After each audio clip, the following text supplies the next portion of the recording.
मधुबन के बाबा, मधुबन के बाबा मुरली वाले, आपका क्या कहना, आपका क्या कहना। ओम शांति। आज 6 नवंबर 2025 के साकार मधुर महावाक्य हैं। आज मीठे मीठे बाप दादा बोले, मीठे बच्चे, तुम अभी बिल्कुल षडपंथ माना किनारे पर खड़े हो। तुम्हें अब इस पार से उस पार जाना है, घर जाने की तैयारी करनी है। बाबा ने कहा, मीठे बच्चे, तुम अभी बिल्कुल किनारे पर खड़े हो। तुम्हें अब इस पार से उस पार जाना है और घर जाने की तैयारी करनी है। बाबा ने आज प्रश्न पूछा है कि कौन सी एक बात याद रखो तो अवस्था अचल अडोल बन जाएगी। तो उत्तर में बाबा ने कहा, पास्ट इज पास्ट। बीती का चिंतन नहीं करना है, आगे बढ़ते जाना है। सदा एक की तरफ देखते रहो तो अवस्था अचल अडोल हो जाएगी। तुमने अब कलयुग की हद छोड़ दी, फिर पिछाड़ी की ओर क्यों देखते हो। उसमें बुद्धि जरा भी न जाए, यही है सूक्ष्म पढ़ाई।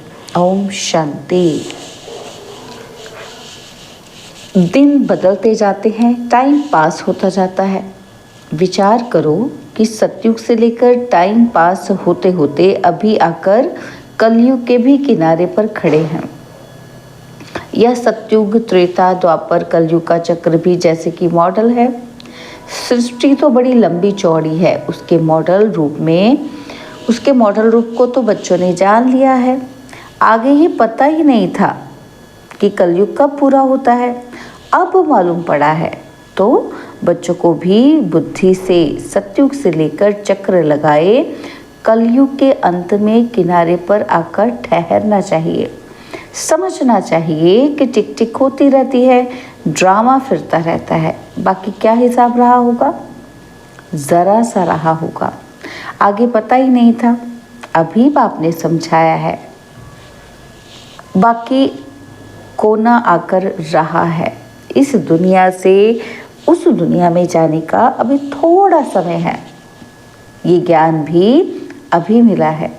हम सतयुग से लेकर चक्र लगाते लगाते अब कलयुग अंत में आकर पहुँचे हैं। अब फिर वापस जाना है। आने का और निकलने का गेट होता है ना, तो ये भी ऐसे ही है। बच्चों को समझाना चाहिए कि बाकी अब थोड़ा किनारा है, बस थोड़ा सा पॉइंट रह गया है सतयुग में जाने के लिए, है ना। कलयुग अपने लास्ट पीक एंड पॉइंट पर है। तो बाबा कहते, ये पुरुषोत्तम संगम युग है ना, अभी हम किनारे पर है, बहुत थोड़ा समय है। अब इस पुरानी दुनिया से ममत्व निकालना है, अब तो नई दुनिया में जाना है। समझानी तो बड़ी सहज मिलती है, यह बुद्धि में रखना चाहिए। चक्र बुद्धि में फिरना चाहिए। अभी तुम कलयुग में नहीं हो, तुमने इस हद को छोड़ दिया है और फिर उस तरफ वालों को याद क्यों करना चाहिए, जबकि छोड़ दिया है पुरानी दुनिया को। हम पुरुषोत्तम संगम युग पर हैं, फिर पिछाड़ी में देखें भी क्यों। बुद्धि योग विकारी दुनिया से क्यों लगाएं। ये बड़ी सूक्ष्म बातें हैं। बाबा जानते हैं कि कोई कोई तो रुपए से एक आना भी समझते नहीं है, सुना और भूल जाते हैं। तुमको पिछाड़ी तरफ नहीं देखना है, बुद्धि से काम लेना है। हम पार निकल गए, अब फिर पिछाड़ी में क्यों देखें। हमने तो सारा क्रॉस कर लिया ना, अब वापस थोड़ा ना पीछे जाना है हमको। तो लौकिक में भी तो ऐसे कहते हैं ना, तो ऐसे ही बाबा ने कहा कि पार तो निकल आए हैं, अब पिछाड़ी में क्यों देखें। Past is past. बाप कहती हैं कितनी महीन बातें हैं, फिर भी बच्चों का कान पिछाड़ी में क्यों लटका रहता है, कलयुग की तरफ लटका हुआ है। बाप कहते हैं कांध इस तरफ कर दो, यानी कि कंधे माना आपका फ्रंट साइज, आपका मुख किधर होना चाहिए, सत्युग की तरफ। वो पुरानी दुनिया तुम्हारे काम की चीज़ नहीं है। बाबा पुरानी दुनिया से वैराग्य दिलाते हैं। नई दुनिया सामने खड़ी है। पुरानी दुनिया से वैराग्य। विचार करो कि ऐसी हमारी अवस्था है। बाप कहते हैं पास्ट इज पास्ट। बीती बात को चितवो नहीं, उसको चित्त में नहीं रखना, उसको सोचते नहीं रहना। पुरानी दुनिया में कोई आश नहीं रखो। अब तो एक ही ऊंच आश रखनी है। कौन सी? कि हम चलें सुख धाम। बुद्धि में सुख धाम ही याद रहना चाहिए। पिछाड़ी में क्यों फिरना चाहिए?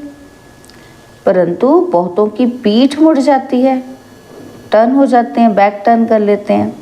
तो बाबा कहते हैं तुम अभी हो पुरुषोत्तम संगम युग पर। पुरानी दुनिया से किनारा कर लिया है। ये समझ की बात है ना। कहीं ठहरना नहीं है, कहीं देखना नहीं है, बीती को याद नहीं करना।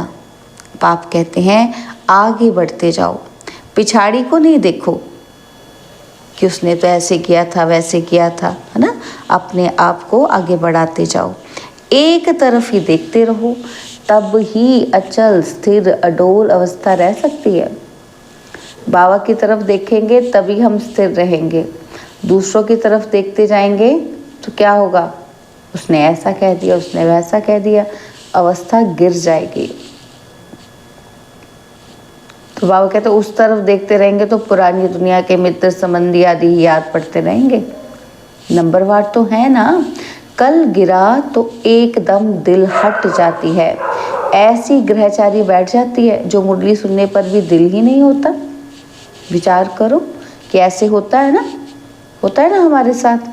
तो बाप कहते हैं तुम अभी संगम पर खड़े हो तो रुख आगे रखना चाहिए। आगे है नई दुनिया, तभी खुशी होगी। अब बाकी षड पंथ माना बहुत समीप किनारे पर, बिल्कुल एंड पॉइंट आ गया है।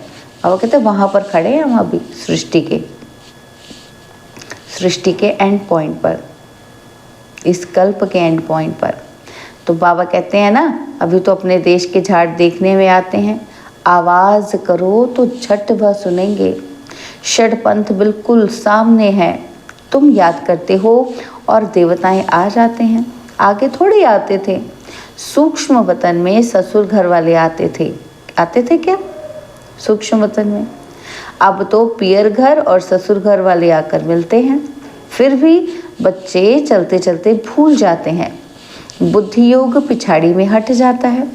बाप कहते हैं तुम सबका ये अंतिम जन्म है, तुम्हें पीछे नहीं हटना है, अब पार होना है, इस तरफ से उस तरफ जाना है। मौत भी नज़दीक होता जाता है, बाकी सिर्फ कदम भरना है। नाव किनारे आती है तो उस तरफ कदम उठाना पड़ता है ना। तुम बच्चों को खड़ा होना है किनारे पर। तुम्हारी बुद्धि में है कि आत्माएं जाती हैं अपने स्वीट होम। यह याद रहने से भी खुशी तुमको अचल अडोल बना देगी। यही विचार सागर मंथन करते रहना है। यह है बुद्धि की बात। हम आत्मा जा रही हैं, अब बाकी नज़दीक षडपंथ पर हैं। बाकी थोड़ा समय है, इसको ही याद की यात्रा कहा जाता है। यह भी भूल जाते हैं, चार्ट लिखना भी भूल जाते हैं। अपने दिल पर हाथ रख के देखो ज़रा कि बाबा जो कहते हैं कि अपने को ऐसे समझो कि हम षटपंथ पर खड़े हैं, ऐसी अवस्था हमारी है। हमने इसको याद कर लिया है कि हाँ सच में अब हम एंड पॉइंट पर हैं। तो अंतिम में तो क्या होता है, इम्पॉर्टेंट चीज़ें बुद्धि में रहती है ना। तो बुद्धि में एक बाबा ही याद हो। बाबा याद की यात्रा भिन्न भिन्न प्रकार से सिखलाते रहते हैं। इस याद की यात्रा में ही मस्त रहना है। बस अब हमको जाना है। यहाँ है सब झूठे संबंध, सच्चा सत्युग का संबंध है।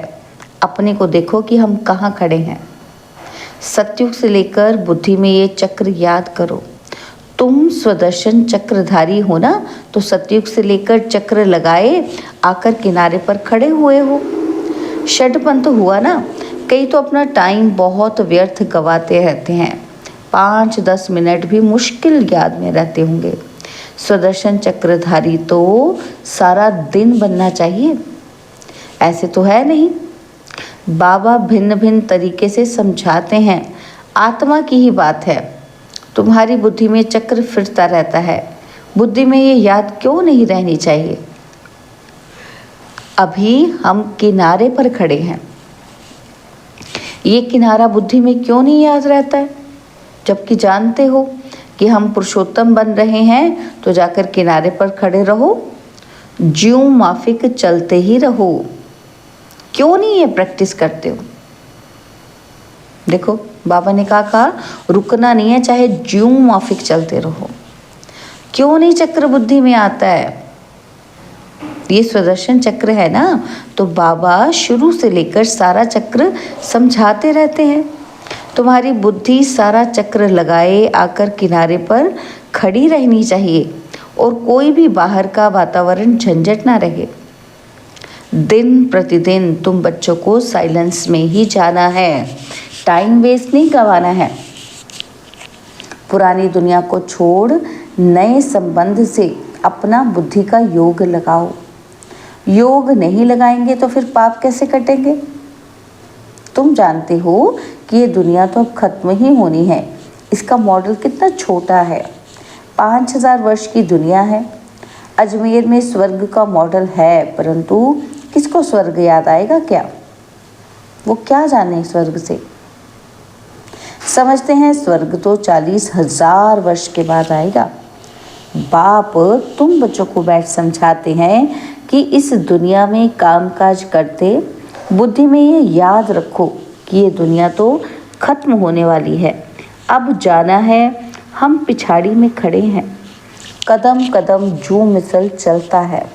मंजिल कितनी बड़ी है, बाप तो मंजिल को जानते हैं ना, तो बाप के साथ दादा भी इकट्ठा है। वह समझाते हैं तो क्या ये नहीं समझा सकते? ये भी तो सुनते हैं ना। तो क्या ऐसे ऐसे विचार सागर मंथन नहीं करता होगा? बाप तुमको विचार सागर मंथन करने की पॉइंट्स सुनाते रहते हैं। ऐसे नहीं कि बाबा बहुत पिछाड़ी में है। अरे ये तो दुम लटका हुआ है, फिर पिछाड़ी में कैसे होगा? ये सब गुह्य गुह्य बातें धारण करनी है, गफलत छोड़ देनी है। बाबा के पास 2-2 वर्ष के बाद आते हैं, तो क्या ये याद रहता होगा कि हम नज़दीक किनारे पर खड़े हैं? अभी जाना है। ऐसी अवस्था हो जाए तो फिर बाकी क्या चाहिए? तो बाबा ने ये भी समझाया है, डबल सिर ताज ये सिर्फ नाम है, बाकी लाइट का ताज वहाँ कोई रहता नहीं है। यह तो पवित्रता की निशानी है। जो भी धर्म स्थापक है उनके चित्रों में लाइट ज़रूर दिखाते हैं, क्योंकि वह वाइसलेस सतो प्रधान है और फिर रजो तमो में आते हैं। तुम बच्चों को नॉलेज मिलती है, उसमें मस्त रहना चाहिए। भल तुम हो इस दुनिया में, परंतु बुद्धि का योग वहाँ लगा रहे। इनसे भी तोड़ तो निभाना है। जो इस कुल के होंगे वह निकल आएंगे। सैपलिंग लगना है। आदि सनातन देवी देवता धर्म वाले जो होंगे वह ज़रूर आगे पीछे आएंगे। पिछाड़ी में आने वाले भी आगे वालों से तीखे जाएंगे। ये पिछाड़ी तक होता ही रहेगा। वह पुरानों से तीखे कदम बढ़ाएंगे। सारा इम्तिहान है याद की यात्रा का। भल देरी से आए हैं, याद की यात्रा में लग जाएं और सब धंधा धोरी छोड़ इस यात्रा में बैठ जाएं। भोजन तो खाना ही है। अच्छी रीति याद में रहें तो इस खुशी जैसी खुराक नहीं, यही तात लगी रहेगी। अभी हम जाते हैं, 21 जन्मों का राज्य भाग्य मिलता है। लॉटरी मिलने वालों को खुशी का पारा चढ़ जाता है ना, तो तुमको बहुत मेहनत करनी है। इसको ही अंतिम अमूल्य जीवन कहा जाता है। याद की यात्रा में बहुत मज़ा है। हनुमान भी पुरुषार्थ करते करते सीरम बनाना, भंबोर को आग लगी, रावण का राज्य जल गया। यह एक कहानी बना दी है। बाबा यथार्थ बात बैठ समझाते हैं। रावण राज्य खलास हो जाएगा तो स्थिरम बुद्धि इसको कहा जाता है। बस अब षडपंथ है, हम जा रहे हैं। इस याद में रहने का पुरुषार्थ करो, तब खुशी का पारा चढ़ेगा और आयु भी योग बल से बढ़ती है। तुम अभी दैवी गुण धारण करते हो, फिर वह आधा कल्प चलती है। इस एक जन्म में तुम इतना पुरुषार्थ करते हो जो तुम जाकर ये लक्ष्मी नारायण बनते हो। तो कितना पुरुषार्थ करना चाहिए, इसमें गफलत व टाइम वेस्ट नहीं करना चाहिए। जो करेगा सो पाएगा। बाप शिक्षा देते रहते हैं, तुम समझते हो कल्प कल्प हम विश्व के मालिक बनते हैं। इतने थोड़े टाइम में कमाल कर देते हैं, सारी दुनिया को चेंज कर देते हैं। बाप के लिए कोई बड़ी बात नहीं है, कल्प कल्प करते हैं। बाप समझाते हैं कि चलते फिरते खाते पीते अपना बुद्धि योग बाप से लगाओ। यह गुप्त बात बाप ही बच्चों को बैठ समझाते हैं। अपनी अवस्था को अच्छी रीति जमाते रहो, नहीं तो ऊंच पद नहीं पाएंगे। तुम बच्चे नंबरवार पुरुषार्थ अनुसार मेहनत करते हो। समझते हो अभी तो हम किनारे पर खड़े हैं और फिर पिछाड़ी में हम क्यों देखें। आगे कदम बढ़ते रहते हैं, इसमें अंतर्मुखता बहुत चाहिए। इसलिए कछुए का भी मिसाल है। तो ये मिसाल आदि सब तुम्हारे लिए है। सन्यासी तो हैं ही हठ योगी, वह तो राजयोग सिखला न सके। वो लोग सुनते हैं तो समझते हैं कि ये लोग हमारी इंसल्ट करते हैं, इसलिए यह भी युक्ति से लिखना है कि बाप बिगर राजयोग कोई सिखला न सके। इनडायरेक्ट बोला जाता है तो ख्याल ना हो, युक्ति से चलना होता है ना, तो जो सर्प भी मरे और लाठी भी न टूटे। कुटुंब परिवार आदि सबसे प्रीत रखो, परंतु बुद्धि का योग बाप से लगाना है। तुम जानते हो कि हम अभी एक की मत पर हैं। यह है देवता बनने की मत, इसको ही अद्वैत मत कहा जाता है। बच्चों को देवता बनना है। कितनी बार तुम बने हो, कितनी बार बने हो? अनेक बार। तो बाबा कहते हैं अभी तुम संगम पर खड़े हो, यह अंतिम जन्म है, अब तो जाना है। पिछाड़ी में क्या देखना है? देखते हुए फिर भी अपनी अडोलता में तुम खड़े रहो। मंजिल को भूलना नहीं है। तुम ही महावीर हो जो माया पर जीत पाते हो, और अभी तुम समझते हो कि हार और जीत का यह चक्र फिरता रहता है। कितना वंडरफुल ज्ञान है बाबा का। ये पता था कि अपने को बिंदी समझना है? पता ही नहीं था ना हमें भी। तो बाबा कहते देखो इतनी छोटी सी बिंदी में सारा पाठ गूंधा हुआ है, जो चक्र फिरता रहता है। बहुत वंडरफुल है। वंडर कहकर छोड़ना ही पड़ता है। अच्छा, मीठे मीठे सिकिलते बच्चों प्रति माता पिता बाप दादा का याद, प्यार और गुड मॉर्निंग। रूहानी बाप की रूहानी बच्चों को नमस्ते। हम रूहानी बच्चों की रूहानी बाप दादाजी को दिलवा जान सिकवा प्रेम से नमस्ते। ओम शांति। प्यारे बाबा, मीठे बाबा, मेरे बाबा, शुक्रिया बाबा, शुक्रिया बाबा, शुक्रिया। धारणा के लिए मुख्य सार है। पहला पॉइंट है, पीछे मुड़ के नहीं देखना है, किसी भी बात में ठहर नहीं जाना है। एक बाप की तरफ देखते हुए अपनी अवस्था एक रस रखनी है। और सेकंड पॉइंट है, बुद्धि में याद रखना है कि अभी हम किनारे पर खड़े हैं, घर जाना है, गफलत छोड़ देनी है, अपनी अवस्था जमाने की गुप्त मेहनत करनी है। बाबा ने आज हमें वरदान दिया, सर्व के दिल का प्यार प्राप्त करने वाले न्यारे प्यारे निरसंकल्प भव। सर्व के दिल का प्यार प्राप्त करने वाले न्यारे प्यारे निरसंकल्प भव।